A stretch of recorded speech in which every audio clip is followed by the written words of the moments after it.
A Brief History of English and American Literature by Henry A. Beers. Part II, Chapter III. The Era of National Expansion, 1815 to 1837. The attempt to preserve a strictly chronological order must here be abandoned. About all the American literature in existence, that is of any value as literature, is the product of the past three-quarters of a century, and the men who produced it, though older or younger, were still contemporaries. Irving's Knickerbocker's History of New York, 1809, was published within the recollection of some yet living, and the venerable poet Richard H. Dana, Irving's junior by only 4 years, survived to 1879, when the youngest of the generation of writers that now occupy public attention had already won their spurs. Bryant, whose Thanatopsis was printed in 1816, lived down to 1878. He saw the beginnings of our national literature, and he saw almost as much of the latest phase of it as we see today in this year 1887. Still, even within the limits of a single lifetime, there have been progress and change, and so, while it will happen that the consideration of writers, a part of whose work falls between the dates at the head of this chapter, may be postponed to subsequent chapters, we may, in a general way, follow the sequence of time.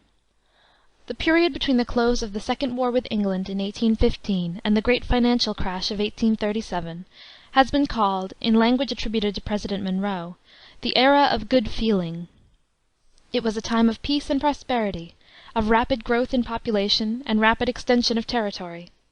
The new nation was entering upon its vast estates and beginning to realize its manifest destiny. The peace with Great Britain, by calling off the Canadian Indians and the other tribes in alliance with England, had opened up the Northwest to settlement. Ohio had been admitted as a state in 1802, but at the time of President Monroe's tour, in 1817, Cincinnati had only 7,000 inhabitants, and half of the state was unsettled. The Ohio River flowed for most of its course through an unbroken wilderness. Chicago was merely a fort. Hitherto the emigration to the West had been sporadic. Now it took on the dimensions of a general and almost a concerted exodus. This movement was stimulated in New England by the cold summer of 1816 and the late spring of 1817, which produced a scarcity of food that amounted in parts of the interior to a veritable famine. All through this period sounded the axe of the pioneer clearing the forest about his log cabin, and the rumble of the canvas-covered emigrant wagon over the primitive highways which crossed the Alleghanies or followed the valley of the Mohawk. S. G. Goodrich, known in letters as Peter Parley, in his Recollections of a Lifetime, 1856, describes the part of the movement which he had witnessed as a boy in Fairfield County, Connecticut. I remember very well the tide of immigration through Connecticut, on its way to the West, during the summer of 1817. Some persons went in covered wagons, frequently a family consisting of father, mother, and 9 small children, with one at the breast, some on foot and some crowded together under the cover, with kettles, gridirons, feather beds, crockery, and the family Bible, Watts' Psalms and Hymns, and Webster's Spelling Book, the lares and penates of the household. Others started in ox carts, and trudged on at the rate of 10 miles a day. Many of these persons were in a state of poverty, and begged their way as they went. Some died before they reached the expected Canaan. Many perished after their arrival from fatigue and privation, and others from the fever and ague, which was then certain to attack the new settlers. It was, I think, in 1818 that I published a small tract entitled "T'other Side of Aldo," that is, the other view, in contrast to the popular notion that it was the paradise of the world. It was written by Dr. Hand, a talented young physician of Berlin, who had made a visit to the West about these days. It consisted mainly of vivid but painful pictures of the accidents and incidents attending this wholesale migration. The roads over the Alleghanies, between Philadelphia and Pittsburgh, were then rude, steep, and dangerous, and some of the more precipitous slopes were consequently strewn with the carcasses of wagons, carts, horses, oxen, which had made shipwreck in their perilous descents. But in spite of the hardships of the settler's life, the spirit of that time, as reflected in its writings, was a hopeful and light-hearted one. "Westward the course of empire takes its way," runs the famous line from Berkeley's poem on America. The New Englanders who removed to the Western Reserve went there to better themselves, and their children found themselves the owners of broad acres of virgin soil, in place of the stony hill pastures of Berkshire and Lichfield. There was an attraction, too, about the wild, free life of the frontiersman, with all its perils and discomforts. The life of Daniel Boone, the pioneer of Kentucky, that dark and bloody ground, is a genuine romance. Hardly less picturesque was the old river life of the Ohio boatmen, before the coming of steam banished their queer craft from the water. Between 1810 and 1840 the center of population in the United States had moved from the Potomac to the neighborhood of Clarksburg, in West Virginia, and the population itself had increased from 7 to 17 millions. The gain was made partly in the East and South, but the general drift was westward. During the years now under review, the following new states were admitted, in the order named: Indiana, Mississippi, Illinois, Alabama, Maine, Missouri, Arkansas, Michigan. Kentucky and Tennessee had been made states in the last years of the 18th century, and Louisiana, acquired by purchase from France, in 1812. The settlers in their westward march left large tracts of wilderness behind them. They took up first the rich bottom lands along the river courses, the Ohio and Miami and Licking, and later the valleys of the Mississippi and Missouri, and the shores of the Great Lakes. But there still remained backwoods in New York and Pennsylvania, though the cities of New York and Philadelphia had each a population of more than 100,000 in 1815. When the Erie Canal was opened in 1825, it ran through a primitive forest. N. P. Willis, who went by canal to Buffalo and Niagara in 1827, describes the houses and stores at Rochester as standing among the burnt stumps left by the first settlers.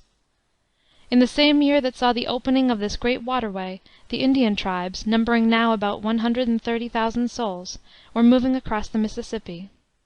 Their power had been broken by General Harrison's victory over Tecumseh at the battle of Tippecanoe, in 1811, and they were in fact mere remnants and fragments of the race which had hung upon the skirts of civilization and disputed the advance of the white man for 2 centuries. It was not until some years later than this that railroads began to take an important share in opening up new country. The restless energy, the love of adventure, the sanguine anticipation which characterized American thought at this time, the picturesque contrasts to be seen in each mushroom town where civilization was encroaching on the raw edge of wilderness, all these found expression not only in such well-known books as Copper's Pioneers, 1823, and Irving's Tour on the Prairies, 1835, but in the minor literature which is read today, if at all, not for its own sake, but for the light that it throws on the history of the national development, in such books as Paulding's story of Westward Ho! And his poem The Backwoodsman, 1818, or as Timothy Flint's Recollections, 1826, and his Geography and History of the Mississippi Valley, 1827. It was not an age of great books, but it was an age of large ideas and expanding prospects. The new consciousness of empire uttered itself hastily, crudely, ran into buncombe, spread-eagleism, and other noisy forms of patriotic exultation, but it was thoroughly democratic and American. Though literature, or at least the best literature of the time, was not yet emancipated from English models, thought and life, at any rate, were no longer in bondage, no longer provincial. And it is significant that the party in office during these years was the Democratic, the party which had broken most completely with conservative traditions. The famous Monroe Doctrine was a pronunciamento of this aggressive democracy, and though the Federalists returned to power for a single term under John Quincy Adams, 1825 to 1829, Andrew Jackson received the largest number of electoral votes, and Adams was only chosen by the House of Representatives in the absence of a majority vote for any one candidate. At the close of his term, Old Hickory, the hero of the people, the most characteristically democratic of our presidents, and the first backwoodsman who entered the White House, was borne into office on a wave of popular enthusiasm. We have now arrived at the time when American literature, in the higher and stricter sense of the term, really began to have an existence. S. G. Goodrich, who settled at Hartford as a bookseller and publisher in 1818, says in his Recollections, "About this time I began to think of trying to bring out original American works. The general impression was that we had not and could not have a literature. It was the precise point at which Sidney Smith had uttered that bitter taunt in the Edinburgh Review, 'Who reads an American book?' It was positively injurious to the commercial credit of a bookseller to undertake American works. Washington Irving (1783 1859) was the first American author whose books, as books, obtained recognition abroad, whose name was thought worthy of mention beside the names of English contemporary authors like Byron, Scott, and Coleridge. He was also the first American writer whose writings are still read for their own sake. We read Mather's Magnalia and Franklin's Autobiography and Trumbull's McFingal, if we read them at all, as history and to learn about the times or the men. But we read the Sketch Book and Knickerbocker's History of New York and the Conquest of Granada for themselves and for the pleasure that they give us, as pieces of literary art.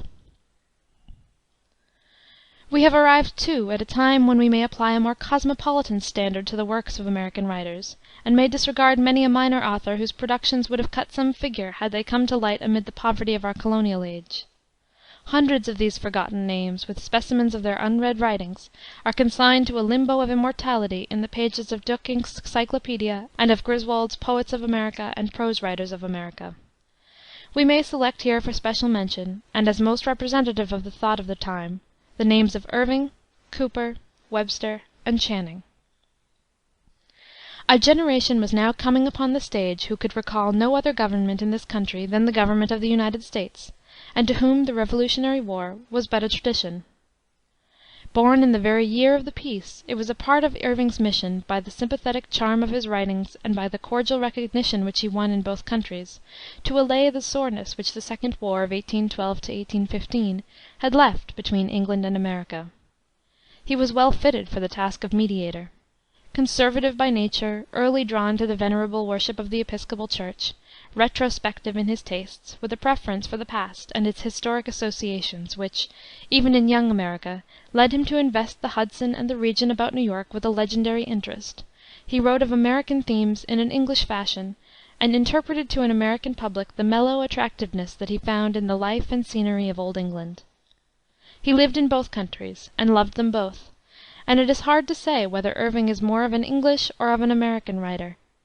His first visit to Europe in 1804 6 occupied nearly 2 years. From 1815 to 1832 he was abroad continuously, and his domicile, as the lawyers say, during these 17 years, was really in England, though a portion of his time was spent upon the Continent, and several successive years in Spain, where he engaged upon the Life of Columbus, the Conquest of Granada, the Companions of Columbus, and the Alhambra, all published between 1828 to 1832. From 1842 to 1846 he was again in Spain as American minister in Madrid. Irving was the last and greatest of the Addisonians. His boyish letters, signed Jonathan Oldstyle, contributed in 1802 to his brother's newspaper, the Morning Chronicle, were, like Franklin's Busybody, close imitations of the Spectator. To the same family belonged his Salmagundi Papers, 1807, a series of town satires on New York society, written in conjunction with his brother William and with James K. Paulding. The little tales, essays, and sketches which composed the Sketch Book were written in England, and published in America in periodical numbers in 1819 to 1820. In this, which is in some respects his best book, he still maintained that attitude of observation and spectatorship taught him by Addison. The volume had a motto taken from Burton: "I have no wife or children, good or bad, to provide for, a mere spectator of other men's fortunes," etc. And the author's account of himself began in true Addisonian fashion. "I was always fond of visiting new scenes and observing strange characters and manners."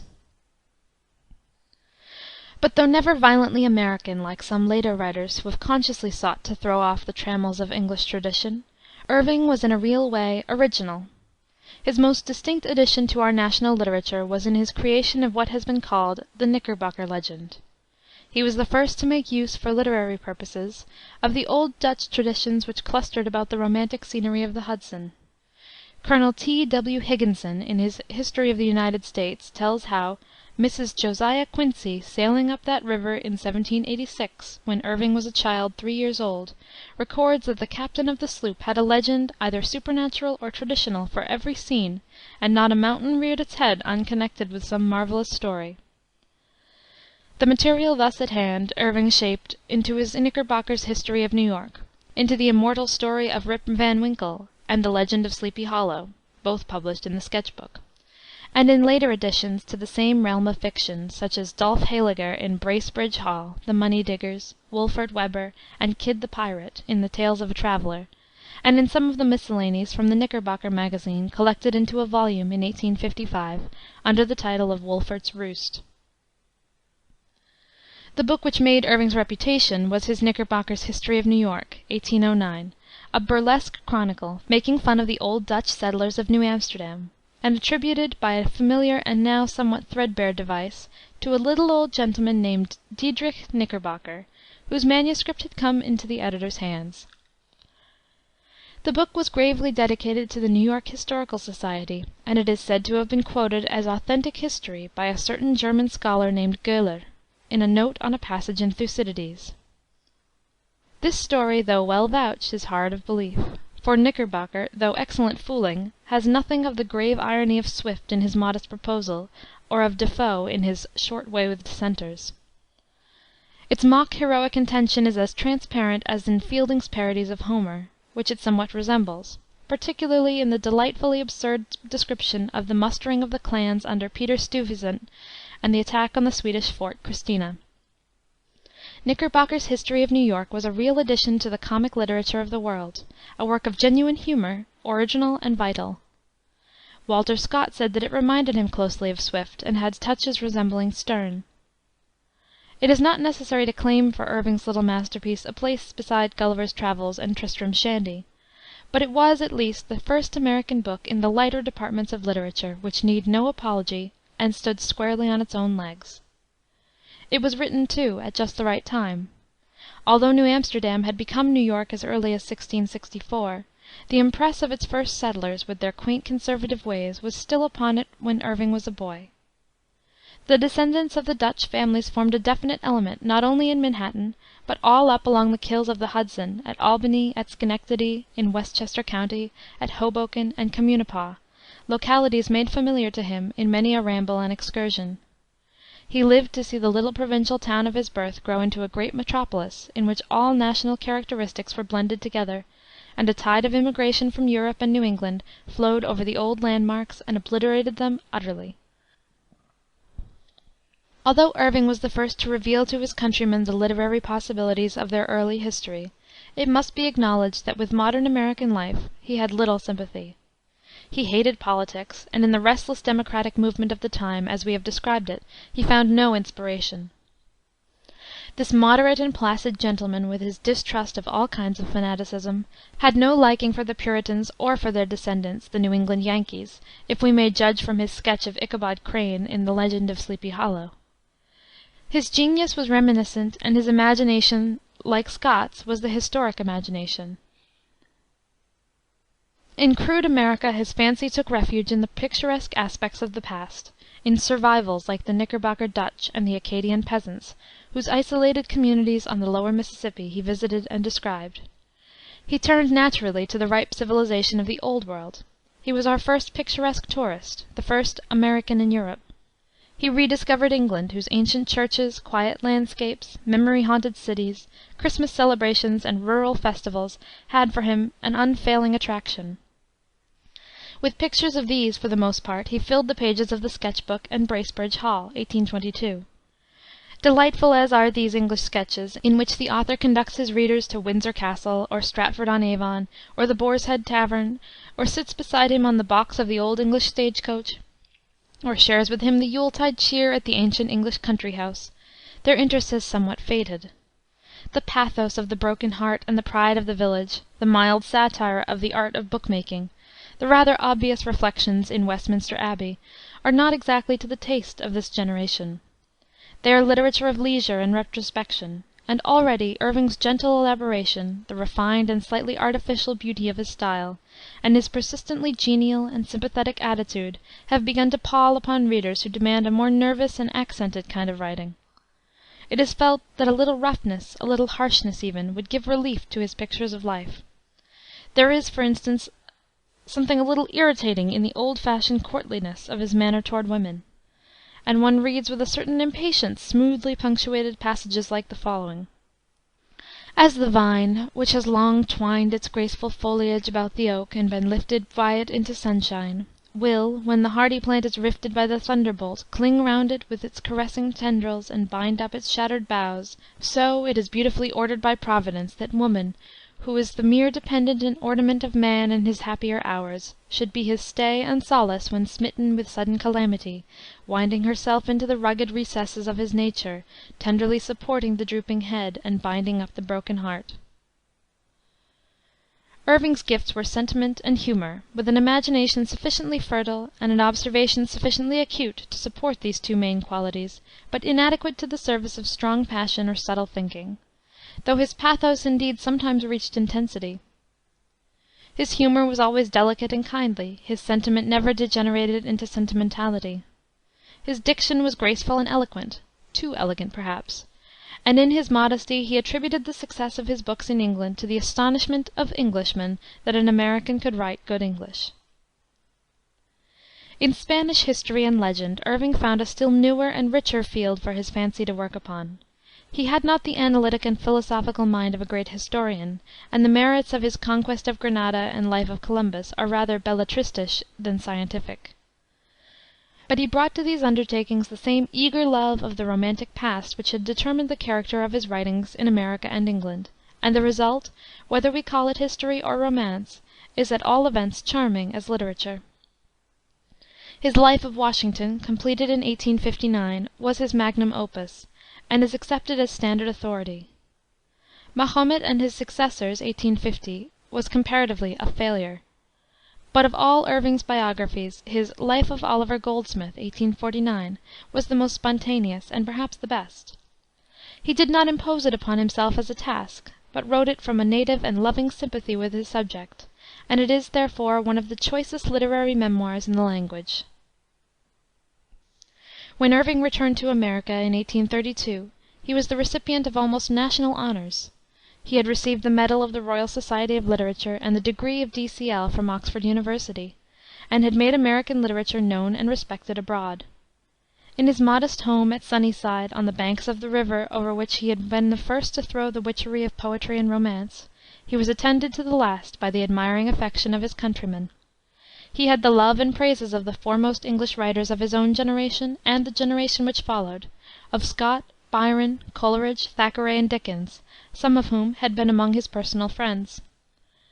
He is not the greatest of American authors, but the influence of his writings is sweet and wholesome, and it is in many ways fortunate that the first American man of letters who made himself heard in Europe should have been, in all particulars, a gentleman.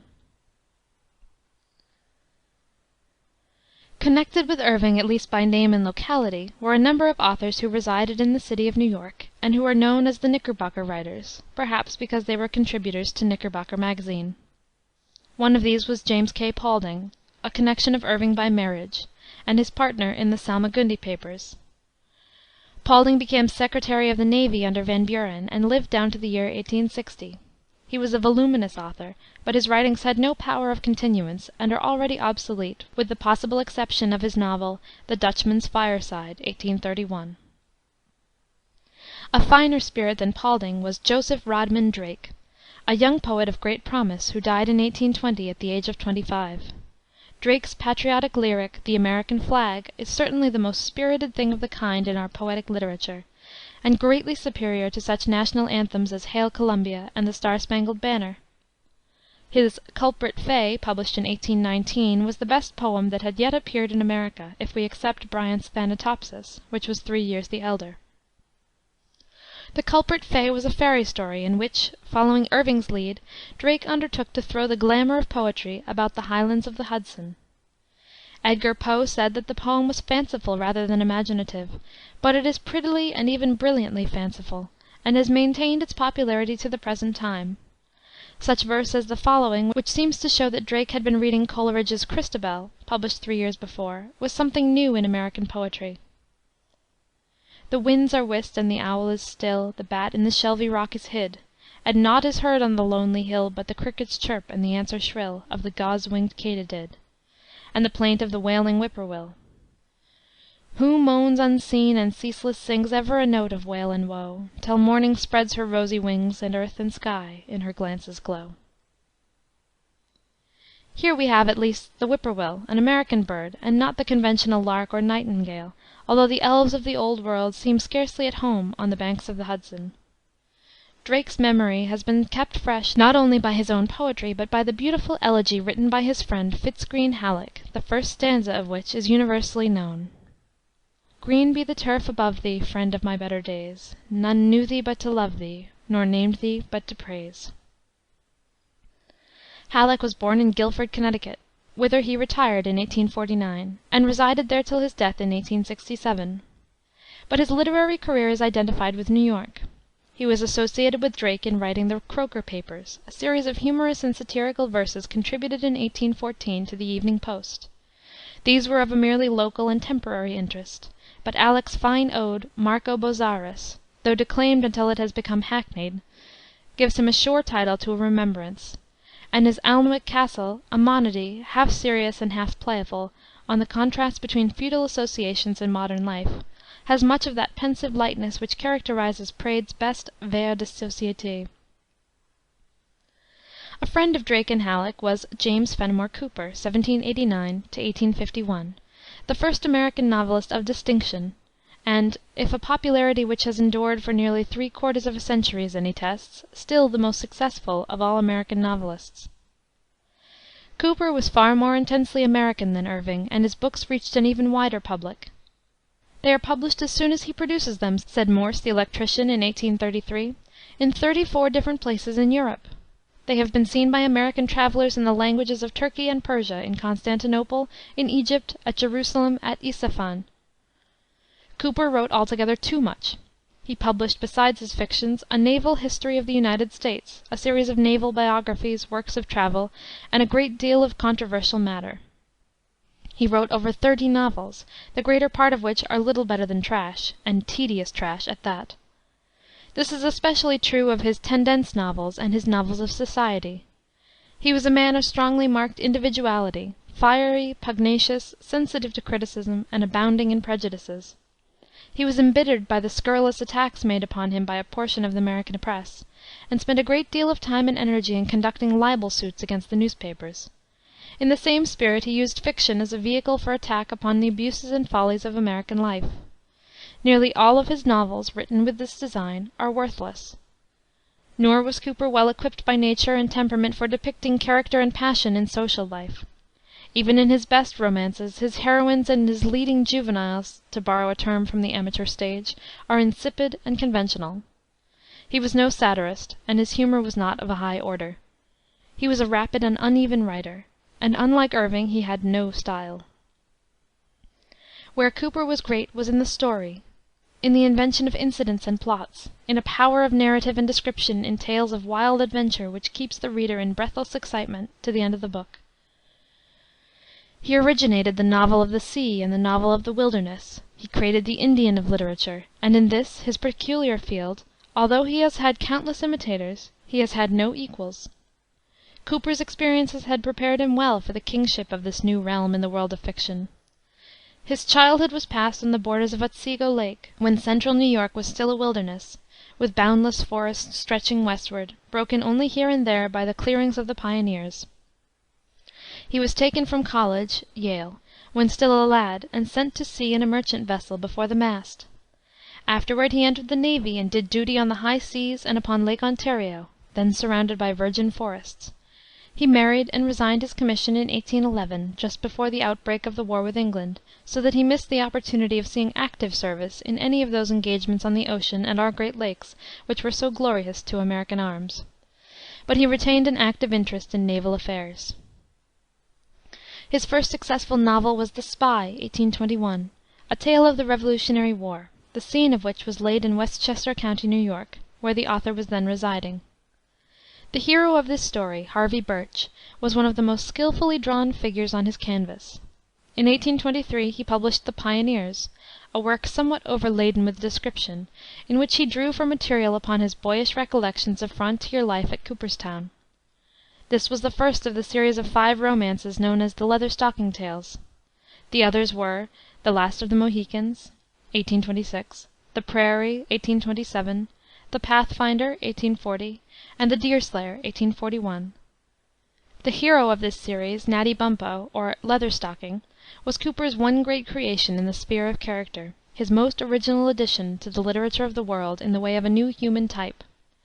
This backwoods philosopher, to the conception of whom the historic exploits of Daniel Boone perhaps supplied some hints, unschooled but moved by noble impulses and a natural sense of piety and justice, passionately attached to the wilderness, and following its westering edge even unto the prairies, this man of the woods was the first real American in fiction. Hardly less individual and vital were the various types of Indian character in Chingachgook, Uncas, Hist, and the Huron warriors. Inferior to these, but still vigorously though somewhat roughly drawn, were the waifs and strays of civilization, whom duty, or the hope of gain, or the love of adventure, or the outlawry of crime had driven to the wilderness, the solitary trapper, the reckless young frontiersman, the officers and men of outpost garrisons. Whether Cooper's Indian was the real being, or an idealized and rather melodramatic version of the truth, has been a subject of dispute. However this be, he has taken his place in the domain of art, and it is safe to say that his standing there is secure. No boy will ever give him up.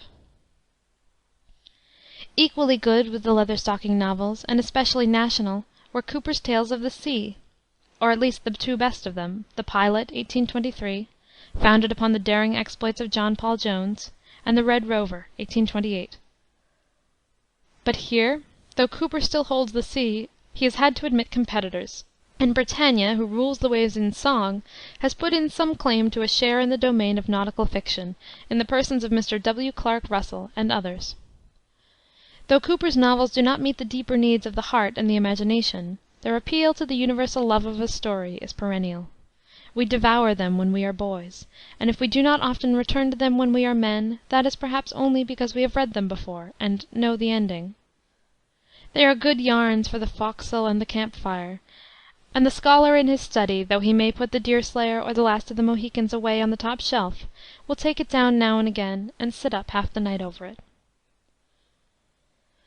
Before dismissing the belles lettres writings of this period, mention should be made of a few poems of the fugitive kind which seem to have taken a permanent place in popular regard.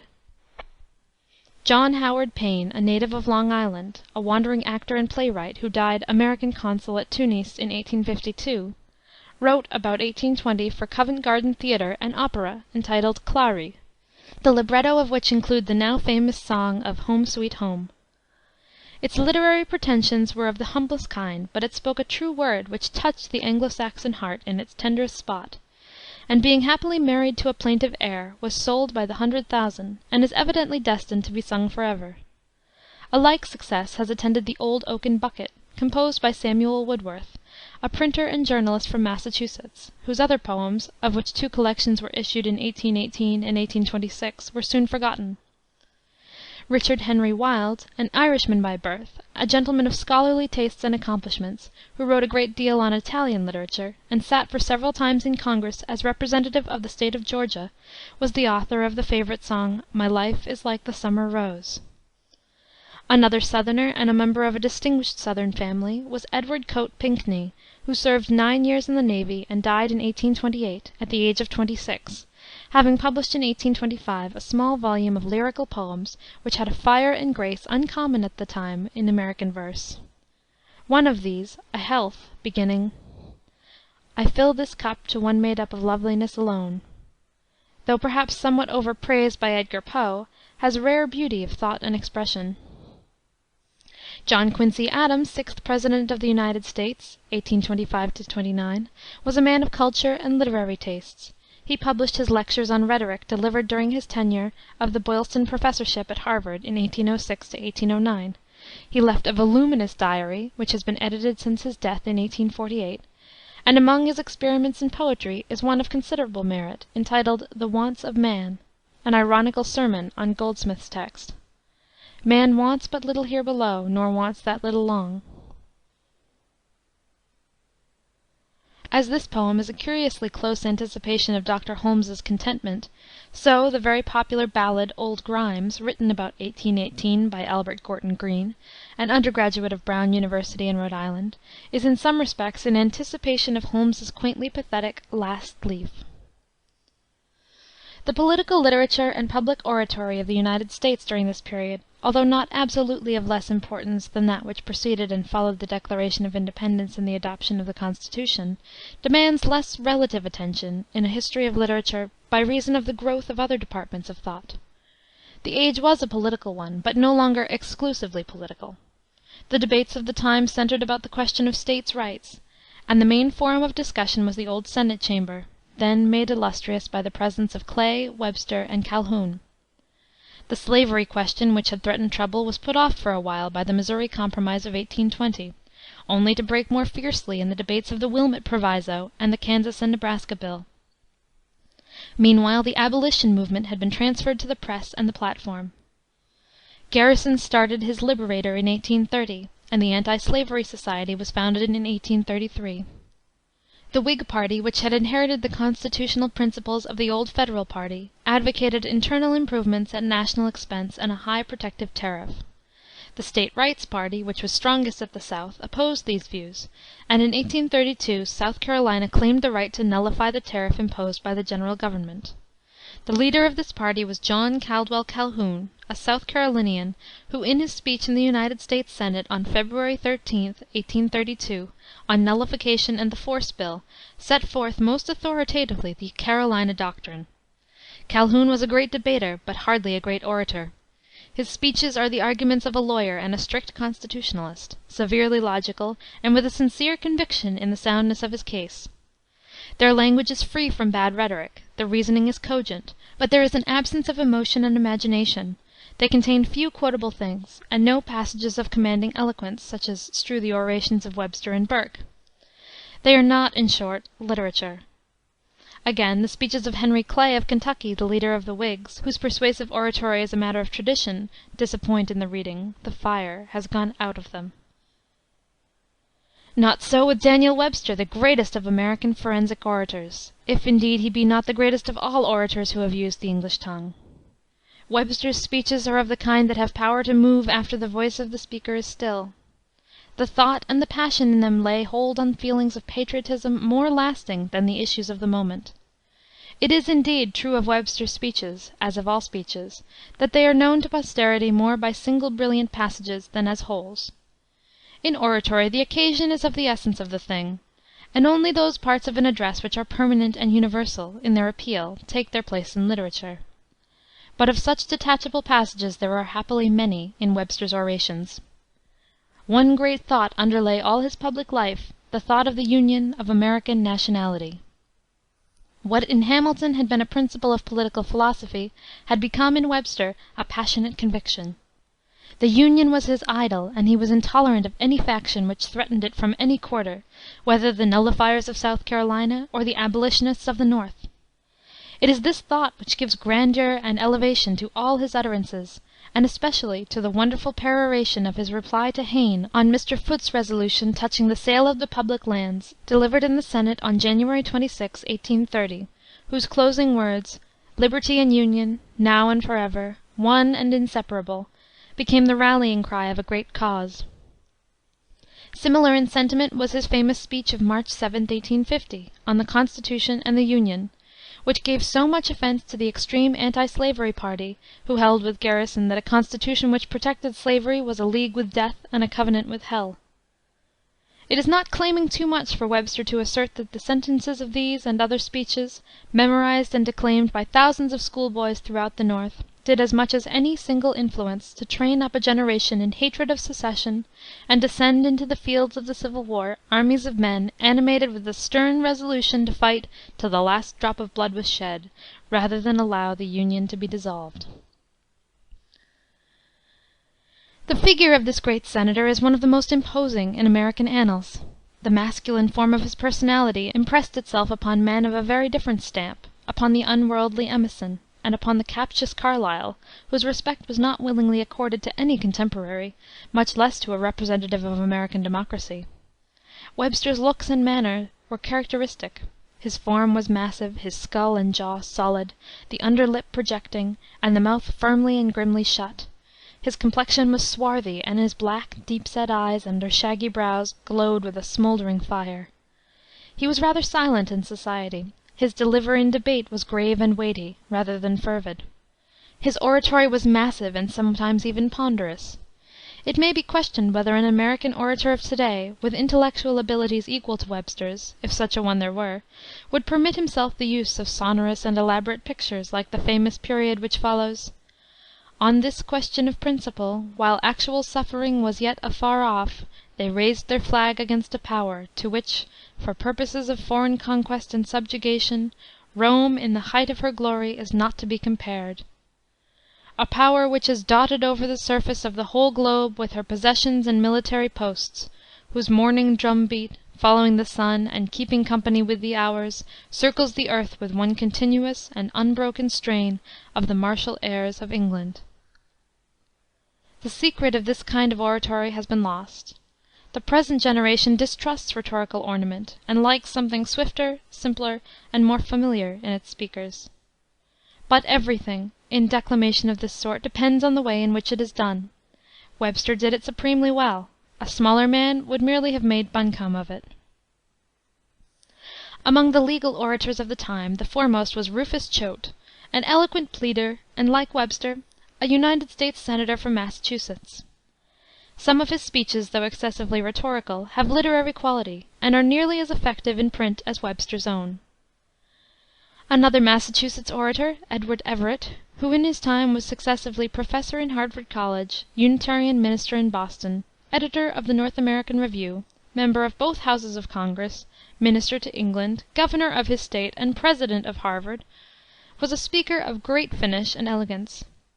His addresses were mainly of the memorial and anniversary kind, and were rather lectures and Ph.B.K. prolusions than speeches. Everett was an instance of careful culture, bestowed on a soil of no very great natural richness. It is doubtful whether his classical orations on Washington, the Republic, Bunker Hill Monument, and kindred themes have enough of the breath of life in them to preserve them much longer in recollection. New England during these years did not take that leading part in the purely literary development of the country which it afterward assumed. It had no names to match against those of Irving and Cooper. Drake and Halleck, slender as was their performance in point of quantity, were better poets than the Boston bards Charles Sprague, whose Shakespeare ode, delivered at the Boston Theater in 1823, was locally famous, and Richard Henry Dana, whose longish narrative poem, The Buccaneer (1827), once had admirers. But Boston has at no time been without a serious intellectual life of its own, nor without a circle of highly educated men of literary pursuits, even in default of great geniuses. The North American Review, established in 1815, though it has been wittily described as "ponderously revolving through space" for a few years after its foundation, did not exist in an absolute vacuum, but was scholarly, if somewhat heavy. Webster, to be sure, was a Massachusetts man, as were Everett and Choate, but his triumphs were won in the wider field of national politics. There was, however, a movement at the time in the intellectual life of Boston and eastern Massachusetts, which, though not immediately contributory to the finer kinds of literature, prepared the way, by its clarifying and stimulating influences, for the eminent writers of the next generation. This was the Unitarian revolt against Puritan orthodoxy, in which William Ellery Channing was the principal leader. In a community so intensely theological as New England, it was natural that any new movement in thought should find its point of departure in the churches. Accordingly, the progressive and democratic spirit of the age, which in other parts of the country took other shapes, assumed in Massachusetts the form of liberal Christianity. Arminianism, Socinianism, and other phases of anti-Trinitarian doctrine had been latent in some of the congregational churches of Massachusetts for a number of years. But about 1812 the heresy broke out openly, and within a few years from that date most of the oldest and wealthiest church societies of Boston and its vicinity had gone over to Unitarianism, and Harvard College had been captured too. In the controversy that ensued, and which was carried on in numerous books, pamphlets, sermons, and periodicals, there were eminent disputants on both sides. So far as this controversy was concerned with the theological doctrine of the Trinity, it has no place in a history of literature. But the issue went far beyond that. Channing asserted the dignity of human nature against the Calvinistic doctrine of innate depravity, and affirmed the rights of human reason and man's capacity to judge of God. "We must start in religion from our own souls," he said, and in his Moral Argument against Calvinism, 1820, He wrote, "Nothing is gained to piety by degrading human nature, for in the competency of this nature to know and judge of God all piety has its foundation."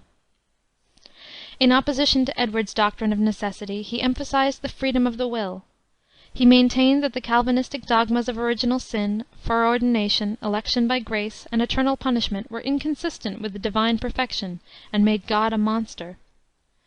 In Channing's view the great sanction of religious truth is the moral sanction, is its agreement with the laws of conscience. He was a passionate vindicator of the liberty of the individual, not only as against political oppression, but against the tyranny of public opinion over thought and conscience. We were made for free action. This alone is life, and enters into all that is good and great. This jealous love of freedom inspired all that he did and wrote. It led him to join the anti-slavery party.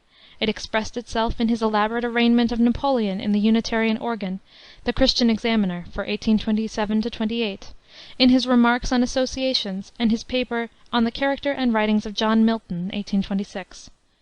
This was his most considerable contribution to literary criticism. It took for the text Milton's recently discovered Treatise on Christian Doctrine, the tendency of which was anti-Trinitarian, but it began with a general defense of poetry against those who are accustomed to speak of poetry as light reading. This would now seem a somewhat superfluous introduction to an article in any American review, but it shows the nature of the milieu through which the liberal movement in Boston had to make its way. To reassert the dignity and usefulness of the beautiful arts was, perhaps, the chief service which the Massachusetts Unitarians rendered to humanism. The traditional prejudice of the Puritans against the ornamental side of life had to be softened before polite literature could find a congenial atmosphere in New England. In Channing's Remarks on National Literature, reviewing a work published in 1823, he asks the question, "Do we possess what may be called a national literature?" and answers it, by implication at least, in the negative. That we do now possess a national literature is in great part due to the influence of Channing and his associates, although his own writings, being in the main controversial and therefore of temporary interest, may not themselves take rank among the permanent treasures of that literature. End of Part II, Chapter 3.